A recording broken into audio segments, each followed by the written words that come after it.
담기기가 참 쉽지 않죠. 마찬가지로 제가 보통 한 35분쯤 설교를 하는데 한 30분 조금 더 되는 이 시간에 이거를 상세하게 설명하고 이렇게 하기도 좀 쉽지 않습니다. 그리고 본문에서 어떤 내용을 담고 있는지를 우선 그 말씀을 드리고 같이 좀 나누고 그 이후에 다시 정리해서 본문 내용을 보려고 합니다. 이 시편 44편은 크게 보면 전반부 후반부 두 부분으로 나눌 수 있습니다. 1절부터 8절까지가 전반부 내용이고요. 그리고 9절부터 끝에 26절까지가 후반부입니다. 그래서 전반부인 8절까지 내용에서는 과거와 관련된 내용이 담겨 있고요. 그리고 후반부인 9절부터 8절까지는 현재와 관련된 내용이 담겨 있습니다.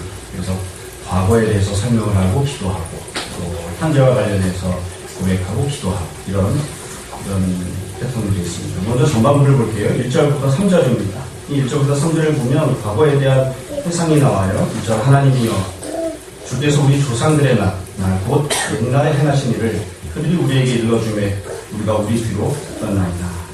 그래서 이 1절부터 3절까지 나오는 내용은 나와 관련된 내용이 아니라 과거에 우리 조상들에게 하나님께서 어떤 은혜를 베푸셨는지 이와 관련된 내용입니다. 그래서 이 시인은 이걸 이제 전해드리는 거예요. 자기가 직접 경험한 게 아닙니다. 자신의 조상들이 받았던 하나님의 은혜를 전해듣는 그걸 이제 고백을 하고 있죠. 그러면 자기가 어떤 내용을 전해들었는가, 하나님이 과거에 조상들에게 어떤 은혜를 베풀어 주셨는가. 2절부터 3절까지 보시면 크게 두 종류의 은혜를 베푸셨어요. 2절을 보세요. 주께서 주의 손으로 뭇백성을 내쫓으시고 우리 조상들을 이 땅에 뿌리박게 하시며 주께서 다른 민족들은 고달프게 하시고 우리 조상들은 번성하게 하셨나이다. 그래서 이 하나님께서 베푸셨던 은혜를 가만히 보면 두 가지 은혜를 베푸셨는데 하나는 우리 조상들에게 땅을 얻게 하셨다는 겁니다. 우리가 구약 성경을 이렇게 읽다 보면 출애굽한 이후에 이스라엘 백성들에게 하나님이 약속을 하시죠. 내가 젖과 꿀이 흐르는 아름다운 약속의 땅을 주겠다. 가나안 땅을 주겠다 하셨는데 그 약속의 말씀대로 실제로 이스라엘 백성들에게 히브리인들에게 가나안 땅을 얻게 하셨다. 이렇게 고백을 하는 거예요. 또 이것을 위해서 이방 민족들과 하나님이 싸우셨다. 그렇게 이야기해요. 3절을 보시면 그들이 자기 칼로 땅을 얻어 차지함이 아니요 내 팔이 그들을 구원함도 아니라 오직 주의 오른손, 주의 팔, 주의 얼굴의 빛으로 하셨으니 주께서 그들을 구하셨다는 얘기입니다. 전해드린 두 번째 내용은 이렇게 하나님께서 땅을 얻게 하시고 이방 민족을 승리하게 하셨는데 그 모든 것들이 우리 조상들이 힘이 있거나 능력이 있거나 싸움을 잘하거나 그래서 그렇게 된 게 아니라 하나님께서 은혜를 베푸셨기 때문에 그렇다. 이렇게 전해들었다고 이렇게 고백을 합니다. 그래서 1절부터 3절까지 보면 특별한 내용은 아니죠. 과거에 조상들이 받았던 은혜에 대해서 설명을 하고 고백을 합니다. 내가 무엇을 들었는지 우리 조상들이 땅도 받고 전쟁에서 승리도 했는데 그게 자기 힘으로 한 것이 아니라 하나님의 능력으로 주의 오른손, 주의 팔, 주의 얼굴의 빛으로 이 은혜들을 베풀어 주셨다. 이렇게 고백을 합니다. 그래서 이 내용을 보시면 특징적인 것이 있어요. 지금 계속 말씀드린 것처럼 이건 내가 경험한 것이 아닙니다. 나는 이런 걸 경험해 본 적이 없습니다. 또 지금 현재 이런 은혜를 누리고 있는 게 아닙니다. 과거에 이런 은혜가 있었다는 거예요. 그러니까 과거에 우리 선배들이, 조상들이, 우리 아버지, 할아버지 그 윗대가 하나님으로부터 이런 은혜를 받은 적이 있다. 이렇게 전해드린 거죠. 다시 말씀드립니다. 이 시편을 만든 시인은 이 은혜를 경험한 적이 있을까요? 없습니다. 이런 은혜를 경험한 적이 없습니다. 이 점이 이 앞에 나왔던 42편, 43편과 좀 다른 점이에요. 우리가 지난주에 봤던 42, 43편은 어떻게 되어 있냐면 시인은 고통스러워하고 괴로워하죠. 왜냐하면 과거에 내가 하나님 성전에 나아가서 예배를 드렸는데 그리고 또 내가 과거에 다른 사람들을 데리고 성전으로 나아가는 일도 했는데 지금 광야에 쫓겨나서 힘들고 어렵게 고난당하고 살기 때문에 그걸 못하는 거예요. 그러니까 이 42편과 43편은 자신이 경험했던 과거 일을 회상하는 내용입니다. 근데 지금 이 44편은 마찬가지로 과거 일이긴 한데 내가 경험한 게 아니라 조상들이 경험했던 하나님 은혜에 대한 것. 또 뿐만 아니라 42편, 43편 앞에 나왔던 시편들은 신앙생활과 관련된 것입니다. 하나님을 섬기는 것과 관련된 것을 기억을 해요. 근데 지금 44편은 하나님을 섬기는 것이 아니라 일상의 생활, 삶, 또 전쟁하는 것 이런 것들과 관련해서 하나님이 조상들이 베푸셨던 그 은혜들에 대해서 이야기하고 있습니다. 자, 이제 조상들이 이러했다 이야기를 한 다음에 이 시인이 과거 일들을 기억하고 나서 하나님 앞에 어떤 태도를 취합니다. 4절부터 8절입니다. 4절부터 8절에 보시면 기도하고 간구하는 내용이 나옵니다. 기도하고 간구를 하는데 그럼 뭐라고 기도하고 간구를 할까요? 여기서 이렇게 상세하게 써놓았지만 크게 보면 내용은 아주 간단합니다. 지금 우리에게도 그 은혜를 베풀어 주십시오. 이렇게 간구하는 겁니다. 과거에 하나님이 조상들에게 은혜 베푸시고 역사하셨던 것을 우리에게도 은혜를 베풀어 주십시오. 그렇게 간구해요. 그래서 이 간구하는 내용을 또 상세하게 한번 봅시다. 4절을 보시면 하나님이여 주는 나의 왕이시니 라고 여기 구원을 베푸소서. 구원을 베푸소서. 앞에 있던 것을 생각해 보시면 마찬가지로 두 가지 간구를 하겠죠. 우리가 땅을 얻게 해주시고 전쟁에서 승리하게 해주십시오. 또 우리가 우리 힘만으로 사는 것이 아니라 하나님의 능력을 얻게 해주십시오. 하나님의 은혜를 베풀어 주십시오. 이렇게 간구하겠죠. 그 내용이 나와요. 5절에 보시면 우리가 주를 의지하여 우리 대적을 누르고 우리를 치러 일어나는 자를 주의 이름으로 밟으리이다. 이렇게 해달라고 기도합니다. 그러니까 앞부분에서 주변 이방 민족들과 전쟁에서 이기게 했던 그 은혜를 우리에게도 베풀어달라. 6절에 보면 나는 내 활을 의지하지 아니할 것이라 내 칼이 나를 구원하지 못하리라. 오직 주께서 우리를 우리 원수들에게서 구원하시고 우리를 미워하는 자로 수치를 당하게 하셨나이다. 마찬가지로 내 힘으로 뭔가 하는 것이 아니라 주님의 오른손으로 주님의 팔로 주의 얼굴의 빛으로 주님께서 역사하시고 주님이 은혜를 베풀어달라. 이렇게 기도를 합니다. 결국 이 4절부터 8절에 보면 앞에 나왔던 과거에 우리 조상들이 누렸던 그 은혜를 나도 오늘 살아가면서 동일하게 누릴 수 있게 해달라. 그렇게 기도하고 있습니다. 여러분 이 4절부터 8절은 특징이 있습니다. 어떤 특징이냐면 기도하고 간구하고 있다는 점이에요. 기도하고 간구한다는 거. 이게 뭐 당연하게 생각할 수도 있는데요. 42장, 43장을 한번 생각해 보세요. 앞에 나왔던 시편을. 앞에서는 어떻게 했었느냐면 시인이 과거에 자기가 누렸던 은혜를 생각하면서 너무 마음이 힘들고 어려우니까 하루 종일 웁니다. 내가 눈물이 흐릅니다. 그리고 내 마음이 상합니다. 그렇게 고백을 했었어요. 그래서 앞부분에서는 눈물을 흘리고 상한 마음을 품고 그랬었는데 지금 이 44편은 눈물을 흘리거나 내가 상한 마음을 갖고 있습니다. 이런 표현이 나오지 않죠. 대신 무엇을 합니까? 기도하고 간구합니다. 하나님 나에게도 동일한 은혜를 베풀어 주십시오. 그래서 앞부분에서는 스스로가 자기 자신을 격려했잖아요. 내 영혼아 네가 어찌하여 난망하느냐. 하나님을 바라봐라. 나는 지금도 나를 도우시는데 하나님을 바라볼 것이다. 그렇게 스스로를 막 격려했었죠. 근데 이 지금 44편은 스스로를 격려하고 있는 게 아니에요. 자기 자신을 격려하는 게 아니라 하나님 앞에 기도하고 간구합니다. 이게 어찌 보면 좀 달라 보일 수도 있는데 본질적으로는 동일합니다. 왜냐하면 과거를 깊이 생각하기 때문에 그렇습니다. 과거에 받았던 은혜를 생각하기 때문에 어떤 때는 이렇게 반응하고 어떤 때는 지금처럼 이렇게 반응을 하고 있는 거예요. 둘 다 과거를 지금 추억하고 있는 것이거든요. 그래서 참 과거에는 은혜를 받았는데 지금은 왜 이렇지? 이러면서 어떤 경우에는 눈물을 흘리기도 하고 어떤 경우에는 간구를 하는 겁니다. 이게 뭐 현실 속에서는 어떤 사람들은 논리적으로만 보면 이게 정신병자 아니야? 어떤 때는 울었다가 어떤 때는 기도했다가 아니 근데 현실에서는 이런 일이 많이 있습니다. 가령 어떤 사람이 오랫동안 연애를 하다가 무슨 일이 있어서 헤어지게 되었다 생각을 해봅시다. 헤어졌어요? 또 혼자 지낸다고요. 첫 번째 반응은 이런 거죠. 과거를 생각해보니 참 좋은 시절이 있었는데 이렇게 날씨가 참 선선한 바람 불고 놀러 나가기 좋을 때에 여자친구 손을 잡고 내가 고공을 거닐었었는데 손은 그런 기억이 없지? 그러니 스킨 꼭 목사님한테 얘기해줘. 얘기할 거야? 저 말도 못해서 과거에는 내가 이렇게 날씨가 선선하면 바람 불 때 떨어지는 낙엽이를 사랑하는 내 참 애인의 손을 잡고 이렇게 걸었는데 난 왜 이렇게 지금은 혼자일까? 그 생각을 하면서 마음이 쓸쓸해하는, 그러면서 눈물이 나는 그런 경우가 생길 수도 있어요. 정말에도 마찬가지입니다. 지금 혼자지만 내가 과거에 이렇게 좋은 일이 있었는데 그렇게 재밌게 지냈는데 앞으로도 재밌게 지낼 날이 오지 않을까? 이러면서 또 그런 날을 바라보는 그런 모습을 가질 수도 있는 거예요. 그러니까 둘 다 과거에 좋았던 기억 때문에 생기는 현상들인 거죠. 여하튼 이 과거에 좋았던 기억 때문에 이렇게 행동을 하고 있는 것이죠.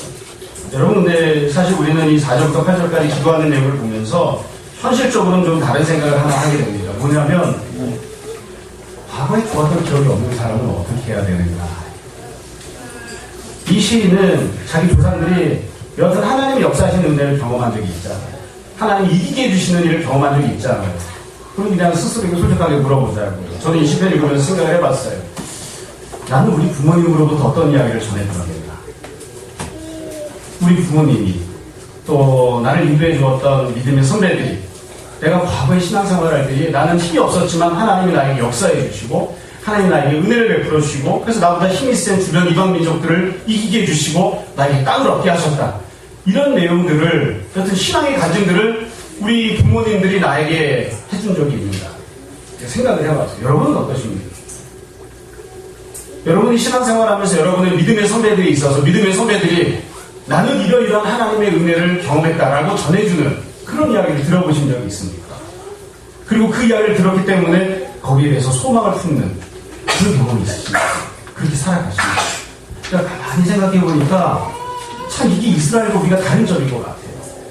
이스라엘은 우리가 알고 있는 것처럼 예수님 돌아가시고 난 다음에 주 70년경에 나라가 망했죠. 망하고 나서 2000년 동안 뿔뿔이 흩어져서 살았습니다. 그럼에도 불구하고 그들은 어떤 생각을 가졌냐면 하나님 주신 약속이 있기 때문에 우리가 언젠가는 가나안 땅으로 돌아갈 것이다. 그런 생각을 했죠. 또 비록 다윗 시대지만 여러분 다윗 시대가 언제인지 아십니까? 주 1000년경입니다. 지금부터 3000년 전 얘기예요. 저는 이 단군이 있었다고 생각하지도 않지만 설령 단군이 있었다 해도 단군보다도 무려 700년 더 먼저 살았던 사람이에요. 다윗이. 근데 그 3000년 전에 있었던 다윗 시대를 생각하고 하나님께서 다윗과 함께 역사하시고 다윗을 통해서 나라를 이루게 하시고 하나님께서 주변 민족을 이기게 하시고 이것들을 조상들이 갖고 있었던 믿음의 역사 조상들에게 하나님 베푸셨던 은혜의 역사를 기억하면서 그들은 나라가 없는 2000년 동안에도 소망을 품고 살았다. 우리가 흔히 이야기하죠. 우리나라 역사가 반만년 역사라고 5000년 역사라고 생각하잖아요. 이야기하잖아요. 사실인지 아닌지 모르지만 근데 제가 아이들에게 늘 이야기하는 것처럼 또 제가 가끔 농담처럼 이야기하는 것처럼 우리 민족이 갖고 있던 5000년 역사를 한번 생각해 보세요. 무슨 역사가 있나요? 하나님 은혜를 베푸시고 하나님 역사하셨던 그런 경험이 있는가? 없어요. 없어요. 그 조상들의 과거를 생각하면서 우리가 소망을 품을 건덕지가 별로 없는 거죠. 아니 그럼 뭐 세상적으로 보았을 때 우리가 5000년, 만만년 역사를 갖고 있는 동안 주변 민족들을 이겨볼 만한 그런 강대국을 이뤘던 적이 있었는가? 모르겠어요. 어떤 분들은 고구려 시대가 그랬다, 백제 시대가 그럴 때 이야기하시곤 하는데 거의 없는 것 같아요. 늘 힘들고 쪼달리고 여기 치고 저기 치고 어떻게 하면 주변에 끼어가지고서는 힘이 센 나라 사이에서 어떻게 하면 벌어먹고 살까 이러고서 늘 고민하고 눈치를 보는 치질한 그런 역사일 뿐이었지 실제로 강대국의 역사를 가져본 적이 별로 없는 거예요. 우리가 살고 있는 모습이나 우리 조상들이 살던 모습이 별 차이가 없는 거예요. 그래서 우리 조상들은 이렇게 살았었는데 그 시대로 돌아갔으면 좋겠다라는 그런 소망이 별로 없는 생산 보면 참 불행하죠. 그래서 어떤 점에서 보면 지금 이 4절부터 8절을 쪼리고 있는 이 시인은 참 행복한 역사를 갖고 있는 사람인 것 같아요. 소망을 줄 수 있는 과거가 있잖아요. 과거에 우리 조상들에게 하나님께서 이렇게 역사하셨다. 과거를 갖고 있다는 건 참 귀한 그런 일입니다. 조금 있으면 이제 우리가 수능을 볼 거예요. 고3 학생들, 또 재수하는 사람, 삼수하는 사람. 우리가 고3 학생들에게 그렇게 권면을 하잖아요. 또 교회 있는 선배들을 봐라. 공부 잘해서 대학 가는 누가 있냐. 다 주님의 은혜를 주셔서 지성적보다 더 좋은 대학을 갔다. 근데 이렇게 앞에 있었던 경우들을 이렇게 이야기를 해주는 거예요. 준수야 희망을 가져. 은여가 삼수, 사수를 하는 사람이 누가 있니? 다, 우리 위에 보면 다 삼수씩 하고 다 대학 갔어. 그러니까 위에 선배들이 어떻게 했는지를 보고 소망을 가질 수 있는 그런 거리가 있는 거예요. 이게 참 귀한 그런 모습입니다. 자, 후반부를 보겠습니다. 전반부 과거와 관련된 내용을 이제 쭉 이야기한 다음에, 그러니까 과거에 대한 내용은 과거의 조상들이 받았던 은혜, 그 은혜를 나에게 베풀어 달라는 기도, 이렇게 되어 있었습니다. 자, 그럼 후반부는 9절부터 16절까지. 현재 우리의 상황이 어떠한지에 대해서 설명을 합니다. 그런데 이 9절부터 16절까지 상황을 보시면 굉장히 불행합니다. 현재 상황 별로 좋지 못해요. 9절을 보세요. 그러나 이제는 그러니까 과거는 그랬지만 그러나 지금은 현재는 어떠하냐 이 현재 모습을 설명하면서 하나님이 우리에게 어떻게 행동하고 계신지 그리고 우리가 어떤 지경인지를 막 짬뽕시켜서 섞어서 설명을 했어요. 근데 이 모든 내용을 보면 간단해요. 앞에 과거의 조상들이 받았던 것과는 전혀 다른 삶을 살고 있는 거예요. 하나님이 조상들에게 과거에 베푸셨던 두 가지 은혜를 우리에게 베푸지 않았습니다. 그래서 우리 땅도 없고 전쟁에서 늘 패배합니다. 하나님 우리에게 역사하신 은혜를 베푸시지도 않습니다. 그런 내용을 쭉 설명한 거예요. 여러분 9절 두 번째 줄부터 보세요. 주께서 우리를 버리셨습니다. 욕을 당하게 하셨습니다. 우리 군대와 함께 나아가지 아니하셨습니다. 10절 주께서 우리를 대적들에게서 돌아서게 하셨습니다. 그러니까 패배해서 도망가게 하셨다는 거죠. 우리를 미워하는 자가 자기를 위하여 탈취하였나요? 우리는 탈취를 당하는 지경입니다. 11절 주께서 우리를 잡아먹힐 양처럼 그들에게 넘겨주셨습니다. 여러 민족 중에 우리를 흩으셨습니다. 12절 주께서 주의 백성을 헐값으로 파셨습니다. 그들 판값으로 이익을 얻지 못하셨나요? 얼마나 헐값으로 팔았는지 남은 것도 없다 이런 뜻이에요. 여러분 다 주님께서 13절 주님께서 우리로 하여금 이웃에게 욕을 당하게 하셨습니다. 그들이 우리를 둘러싸고 조소하고 조롱하나요. 14절 주님께서 우리를 무백성 중에 이야기거리가 되게 하셨습니다. 민족 중에서 머리 흔듦을 당하게 하셨나요. 그래서 이 내용들을 쭉 보면 하나님이 우리에게 현재 은혜를 안 베푸세요.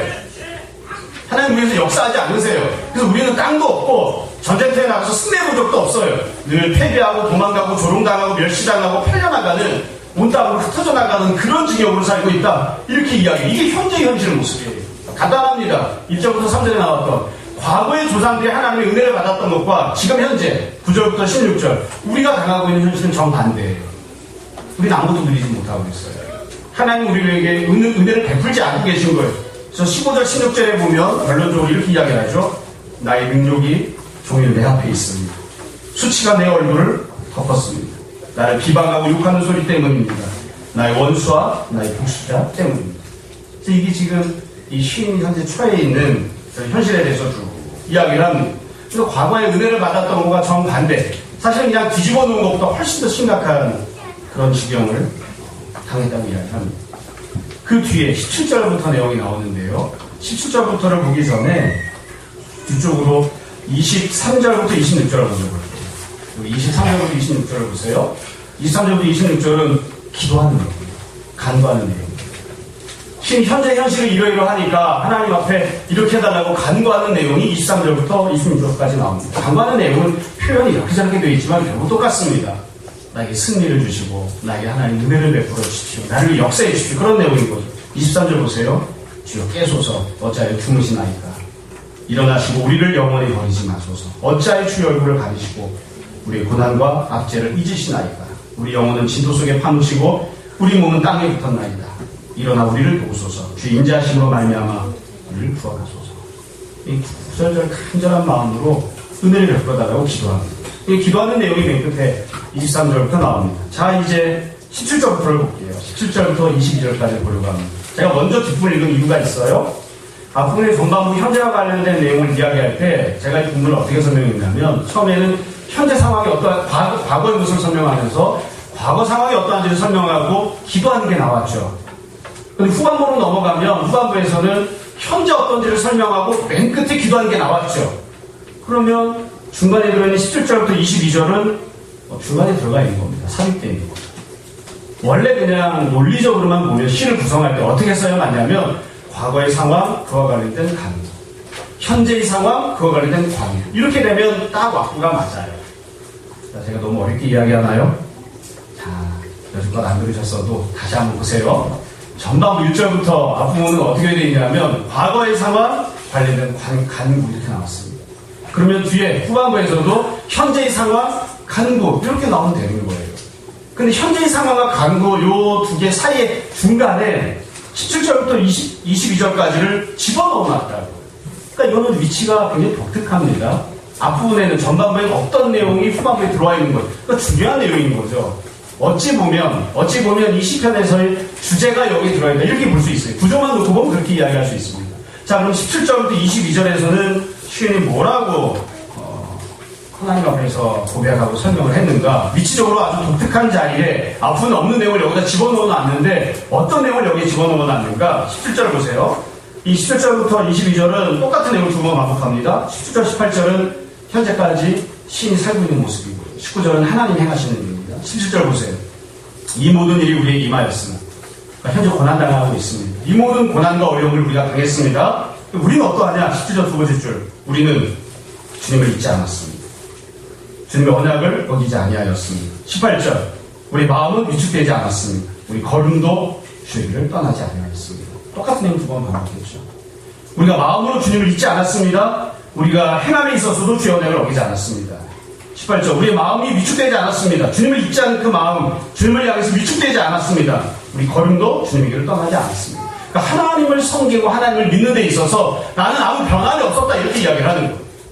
나는 아무 변함 없이 하나님을 섬겼습니다. 우리 조상들과 달리 나는 지금 좋지 않은 상황에 처해 있습니다. 고난을 이미 당하고 있습니다. 그럼에도 불구하고 나는 하나님을 믿고 섬깁니다. 이렇게 고백해요. 그러니까 하나님을 믿고 섬기는데 고난을 당하고 있음에도 불구하고 신앙을 저버리지 않았는데 현실은 어떠하냐. 19절 보세요. 주님께서 우리를 승량의 첩에 밀어넣으셨습니다. 우리를 사망의 그늘로 덮으셨습니다. 여러분, 승량의 첩에 밀어넣었다, 이건 표현을 시적으로 한 거죠. 죽으라고 하는 겁니다. 죽으라고. 주님이 우리를 죽음으로 밀어넣으셨습니다. 우리를 사망의 그늘로 죽으라고 밀어넣으셨습니다. 그러니까 지금 이 17절부터 19절은 뭐라고 설명하냐면 이런 거죠. 고난을 당했지만 나는 하나님 앞에서 믿음을 지키고 살았습니다. 하나님 바라보고 살았습니다. 변하지 않았습니다. 그럼에도 불구하고 상황은 더 악화가 되어서 내가 지금 좋지 못한 상황을 만나고 있는데 더 악화가 되어서 더 죽을 지경으로 하나님 나를 밀어넣고 있습니다. 이렇게 이야기해요. 참 묘한 표현이에요.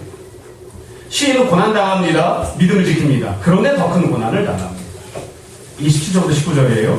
20절부터 똑같은 내용을 다시 한 번 더 이야기합니다. 20절을 보세요. 시인이 다시 한 번 더 자기가 어떻게 하는지를 설명합니다. 20절. 우리가 우리 하나님의 이름을 잊어버렸거나 우리 손을 이방신에게 향하여 폈더라면 하나님 이를 알아내지 아니하셨으리이다. 무릇 주는 마음을 필요하시나이다. 무슨 말이냐면 우리는 하나님을 등진 적이 없습니다. 하나님 이름을 잊어버린 적이 없습니다. 이방신을 섬기거나 우상 숭배한 적이 없습니다. 그렇게 고백하는 거예요. 겉으로 드러나는 이것뿐만이 아니라 우리가 은밀하게 속으로 몰래 우상 숭배하거나 다른 걸 바라본 그런 모습을 가진 적이 없습니다. 하나님 다 하시지 않습니까? 나는 하나님을 향해 등진 적이 없습니다. 믿음을 지키고 살고 있습니다. 그랬더니 난 결과가 어떠하냐. 22절. 우리가 종일 주를 위하여 죽임을 당하게 되고 도살을 양같이 여김을 받았다. 도살을 양이라고 하는 것은 찍소리 못하고 그냥 죽는 겁니다. 그러니까 지금 이 20절부터 22절도 똑같아요. 나는 하나님을 향한 믿음을 여전히 갖고 있습니다. 그러나 고난 가운데서도 믿음을 지키고 살았는데 지금 내가 만나는 상황은 더 큰 고난을 내가 만나는 지경이어서 그래서 계속해서 죽임을 당하는 도살을 양같이 여김을 당하는 죽임을 당하는 그런 처지를 계속 더 만나고 있습니다. 이게 내 현재의 상황입니다. 이렇게 지금 고백을 하고 있습니다. 어렵죠? 여러분, 이 시인이 고백하고 있는 내용을 보면서 제가 여러 생각을 했는데 그 중에 가장 중요한 건 이거 같아요. 우리가 잘 아는 대로 이스라엘 백성들은 우상숭배를 오랫동안 했습니다. 애굽에서 생활할 때 우상숭배를 했고요. 출애굽에서 광야 생활할 때에도 하나님이 40년간 만나 매출하기로 먹여주셨지만 우상숭배하며 살았습니다. 가나안 땅에 들어가서도 우상숭배했고요. 다윗 솔로몬 시대부터 시작해서 나라가 망할 때까지 우상숭배했습니다. 그러니까 나라가 망했던 가장 큰 이유가 뭐냐면 우상숭배하는 거예요. 은혜는 하나님이 베푸시는데 하나님께서 은혜를 베풀어 주시고 역사해 주시고 승리할 수 있게 해주심에도 불구하고 우상 숭배하는 살았기 때문에 결국 심판을 당했거든요.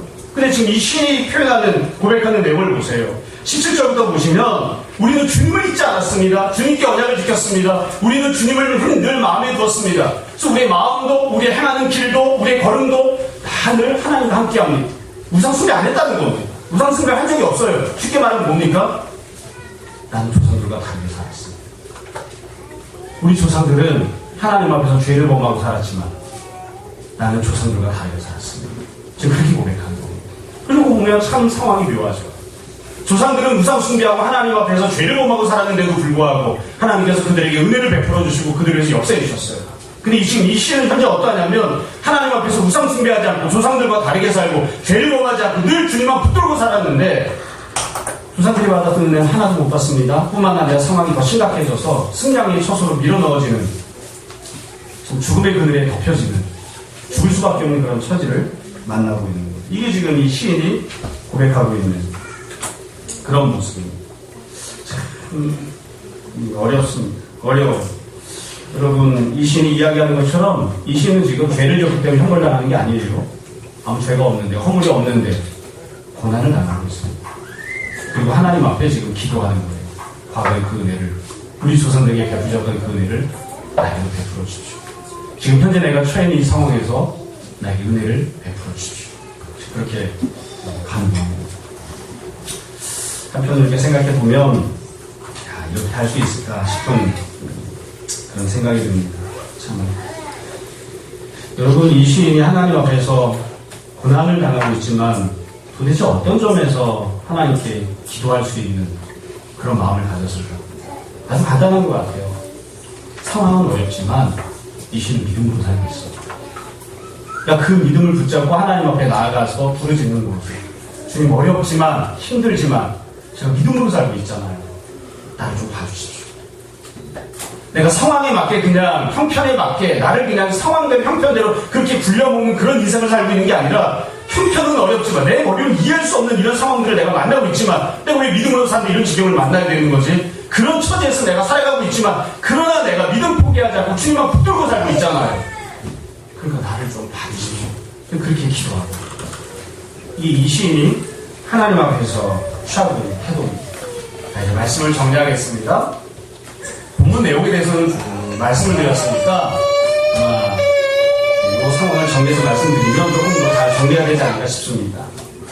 여러분 이 시편 44편을 생각하면 우리가 꼭 기억해야 될 점이 몇 가지가 있는데 첫 번째는 이 시는 죄가 없이 고난당하는 현실을 만나고 있다는 겁니다. 죄가 있어서 심판당하는 게 아니라 죄가 없는데도 어려운 일을 만나고 있습니다. 그럴 수 있습니다. 그리고 우리가 고백하는 것처럼 이 안에는 하나님의 뜻, 하나님의 성림, 하나님의 인도하심이 있습니다. 이렇게 뭔지는 잘 모르겠습니다. 두 번째로 중요한 내용은 이게 이 시편의 주제예요. 그럼 이렇게 이유를 알 수 없는 고난, 하나님의 뜻이 무엇인지 잘 헤아리기 어려운 그런 어려움을 만났을 때 성도는 어떻게 살아야 되는가? 성도는 어떻게 살아야 되는가? 다르게 이야기하면 이 시편 44편의 주제는 무엇인가 도대체? 왜 이 시를 썼는가?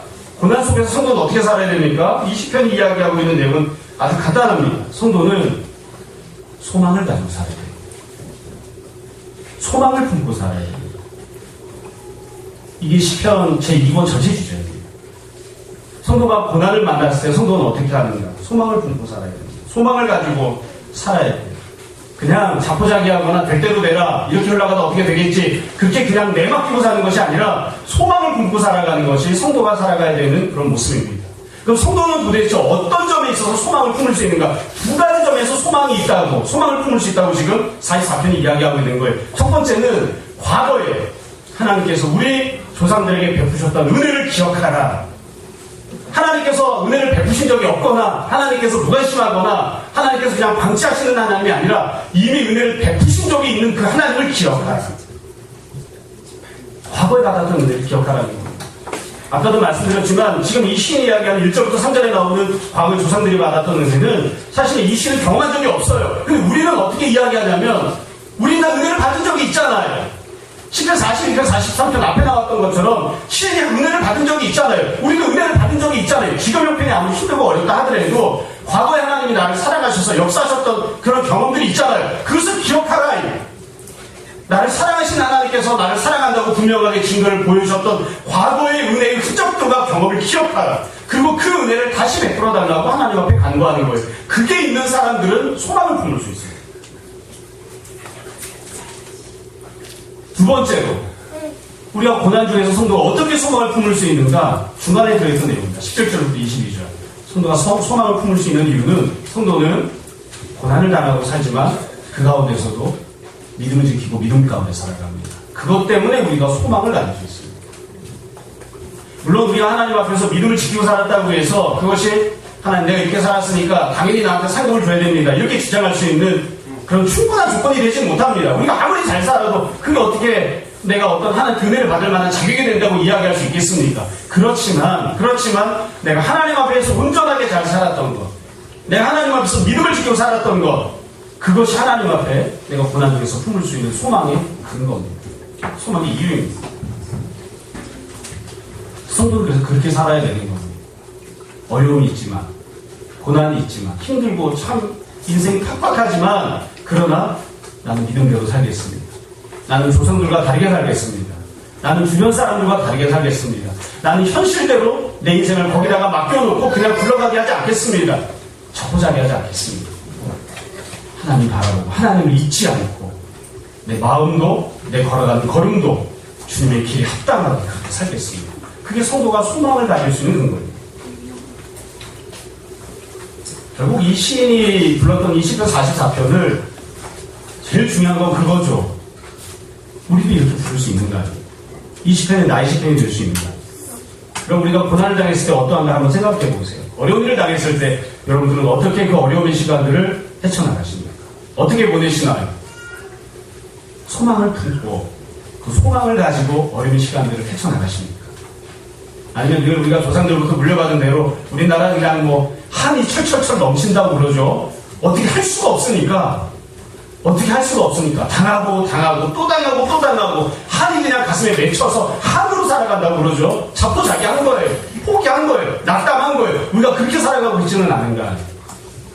모든 것이 사방이 다 꽉 막혀가지고 아무런 출구가 보이지 않는 것처럼 보일 때 그때 과연 고난을 당한 성도들이 우리들이 소망을 품고 살아요. 소망을 갖고 있는가. 그리고 그 소망을 품을 때에 과거의 나에게 은혜를 베푸시고 역사하셨던 하나님을 기억하고 내가 이렇게 힘들고 어렵지만 나는 믿음으로 살고 있습니다. 믿음을 붙들고 살겠습니다. 그것을 토대를 두고 소망을 가지고 살아가는가. 잘 생각해 보았으면 좋겠습니다. 만약 우리가 예수님을 믿고 살아가는데도 불구하고 고난을 당했을 때 세상 사람들과 똑같이 반응하고 세상 사람들과 똑같이 소망을 두지 않는 삶을 살아간다면 도대체 예수님 믿는다는 것이 우리에게 어떤 힘이 되겠습니까? 참고로 한 가지만 더 말씀드리겠습니다. 우리가 이 시편 말씀을 보니까 시편에 대해서만 이야기를 하고 있는 겁니다. 하지만 사실 이 시인이 고백했던 이 소망은 가장 완벽한 소망은 아닙니다. 이 정도 소망만 품어서 되는 건 아닙니다. 여러분 지난번에 우리가 시편 42편 43편을 보았잖아요. 근데 시인이 그렇게 소망을 두고 하나님 앞에 고백을 하잖아요. 자기는 죽을 지경인데 네 영혼아 네가 어째 낭만하냐 그러면서 시인이 소망을 고백했다고요. 42편 43편도 주제가 소망이에요. 고난당한 성도는 소망을 갖고 살아야 된다. 그러면서 시인이 그렇게 고백을 했어요. 다윗이 주의 빛과 주의 진리를 보내시어 나를 인도해 주십시오. 주의 거룩한 산과 주께서 계시는 곳에 나를 이르게 해주십시오. 그러지 내가 하나님의 제단에 나아가고 나의 큰 기쁨을 하나님께 이룰 것입니다. 이게 품었던 소망입니다. 이런 소망을 갖고 내가 살게 해주십시오. 비록 현실은 고난이지만 소망이 나를 인도하게 해주십시오. 그렇게 간구했다. 그래서 미래에 과거에 내가 누렸던 것을 다시 누리게 해주십시오. 그런 소망만이 아니라 미래에 주님께서 나에게 지금은 내가 알지 못하는 일들을 베풀어 줄 것에 대해서 소망을 품게 해주십시오. 과거만 바라보는 자가 아니라 미래를 바라보는 자가 되게 해주십시오. 그렇게 가는 거예요. 그게 더 온전한 소망이에요. 우리가 품고 있는 소망은 더 크죠. 예수 그리스도 안에서 영원한 천국과 영원한 하나님 나라 영생을 누리는 소망을 두고 우리가 살아가죠. 그러니까 완전한 미래를 바라보는 것이 우리가 갖고 있는 소망이에요. 소망을 품고 살아가는 자. 설교를 준비하면서 많이 생각을 해봤어요. 나는 언제 소망을 갖게 되는가. 어려운 일을 만났을 때. 여러분도 한번 생각해보세요. 막 짜증이 날 때, 힘들 때, 다 때려쳐버리고 싶을 때, 남편도 아내도 소망거리가 되지 않고 집만 되고 직장생활에서 힘들고 어려울 때 도대체 무엇이 나에게 소망을 주었는가 한번 가만히 생각해보세요. 제가 이렇게 생각해보니까 어머니께는 좀 죄송한데 자식이 소망일 때들이 참 많았더라고요. 자식이. 결혼을 안 한 사람들은 또 교회에서 주일학교에서 아이들 가르칠 때 다음 세대들 바라보고 그게 소망일 때들이 참 많더라고요. 달리 이야기하면 미래가 소망이고 하나님께서 나에게 새로운 미래를 주실 것이라고. 여러분, 우리가 고난을 어떤 모습으로 겪어내는지, 어려운 시기를 우리가 어떤 식으로 이겨내는지, 어떻게 당하고 살아가고 있는지를 다시 한번 잘 생각해 봤으면 좋겠습니다. 우리에게 소망이 있는지, 과거를 향한 소망, 미래를 향한 소망. 그래서 지금 이 시인이 고백하는 것처럼 전에 들었다고 그러잖아요. 우리도 다음 세대에게, 나의 자녀들에게 하나님께서 아빠에게, 엄마에게, 그리고 나에게 이런 은혜를 베푸셨다. 그렇게 내가 내 다음 세대를 향해서 이야기를 할 수 있는지, 또 그렇게 이야기하며 살아가는지. 나는 고난을 당했지만 하나님이 역사하시고 하나님의 은혜를 베푸시는 그런 일들을 경험하고 살았다. 믿음 버리지 않고 믿음 붙들고 살았다. 그렇게 전해주면서 살아가는지 다시 한번 잘 생각해 봤으면 좋겠습니다. 모쪼록 어떤 종류의 어둠이 되었든지 자포자기하거나 좌절하거나 낙담하는 것이 아니라 믿음으로 인하여 소망을 품고 살아가고, 그래서 그 소망으로 인하여 결국 잘 이겨내고, 지금은 잘 알지 못하지만 조금 시간이 지난 뒤 미래에 뒤돌아서 현재를 다시 생각하면서 내 사랑하는 후배들과 자녀들에게 간증할 수 있는 그런 우리들이 다 되었으면 좋겠습니다. 그 믿음 가운데 소망 가운데 살아가는 우리 모두가 다 되기를 주님으로 축원합니다. 기도하겠습니다.